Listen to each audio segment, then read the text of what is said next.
Assalamualaikum warahmatullahi wabarakatuh. Saudara-saudara seiman yang dirahmati oleh Allah, bagaimana nih kabarnya? Semoga semuanya dalam keadaan sehat ya, dan semoga senantiasa dalam lindungan Allah serta ridhonya. Amin. Masya Allah, Alhamdulillah ya teman-teman.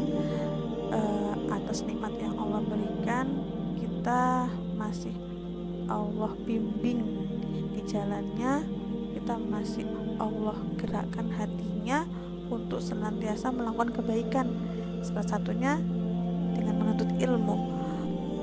Tidak lupa salawat serta salam semoga senantiasa tercurah limpahkan kepada uswah kita Nabiullah Nabi Muhammad Sallallahu Alaihi Wasallam yang telah banyak berkorban untuk kita, sehingga kita saat ini bisa mengenal Islam dengan baik, kita bisa beribadah dengan nyaman.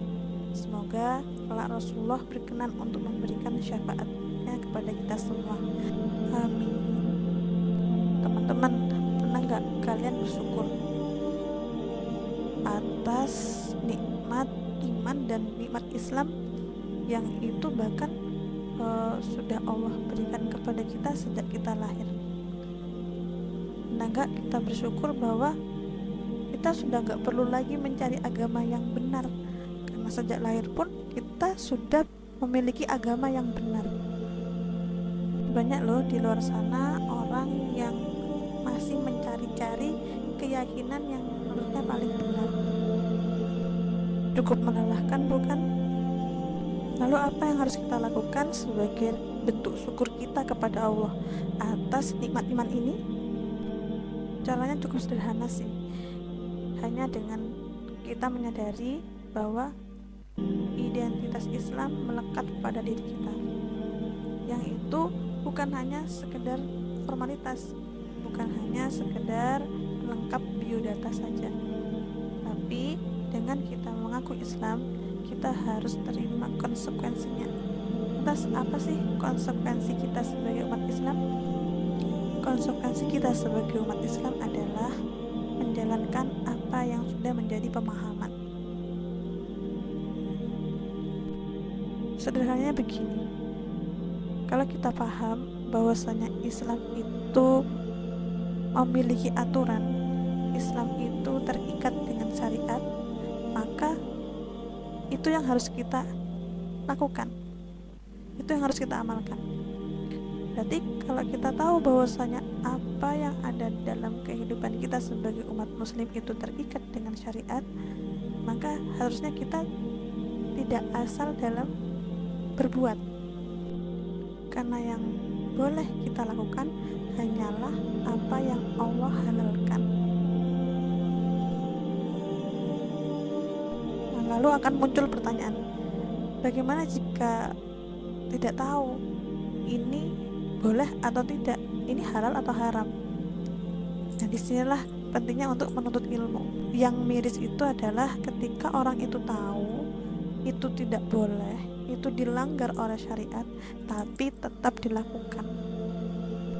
Maka kita harus ingat bahwa Islam itu bukanlah hanya tumpukan pengetahuan, karena kalau hanya seperti ini, orang selain Islam pun juga melakukannya. Banyak orang-orang di luar sana, orang-orang yang bukan Islam, itu juga belajar tentang Islam, mengetahui banyak tentang Islam, tapi bukan untuk diamalkan, hanya untuk sebagai riset atau hanya sebagai pembanding saja.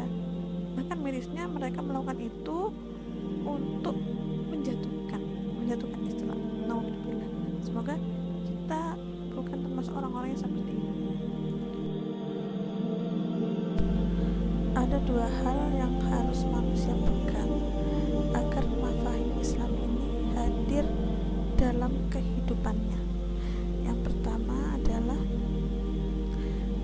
harus menyadari bahwa Islam memiliki syariat yang itu mengatur setiap perilaku manusia, dan ini tidak bisa diremehkan, karena sukses atau tidaknya manusia di dunia untuk menjalankan syariat Islam akan menentukan kemana kelak tempat pulangnya di akhirat.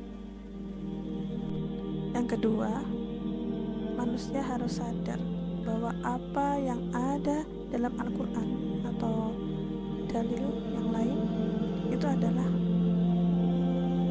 syariat bagi manusia, bukan hanya sebatas kumpulan pengetahuan. Dengan memahami dua hal ini, insya Allah kita akan menjadi pribadi yang tidak asal dalam berperilaku. Dan perlu kita ingat bersama bahwasanya syariat ini, aturan-aturan yang Allah buat ini, itu bukan untuk menyulitkan manusia. Justru Allah membuat aturan-aturan ini untuk memuliakan manusia. Karena Allah lah yang paling tahu, Allah lah yang paling paham apa yang kita butuhkan. Sehingga semua syariat ini adalah bentuk cinta dari Allah semata untuk kita, para hambanya. Wallahu a'lam bishawab. Semoga ilmu yang sedikit ini bermanfaat untuk kita semua. Assalamualaikum warahmatullahi wabarakatuh.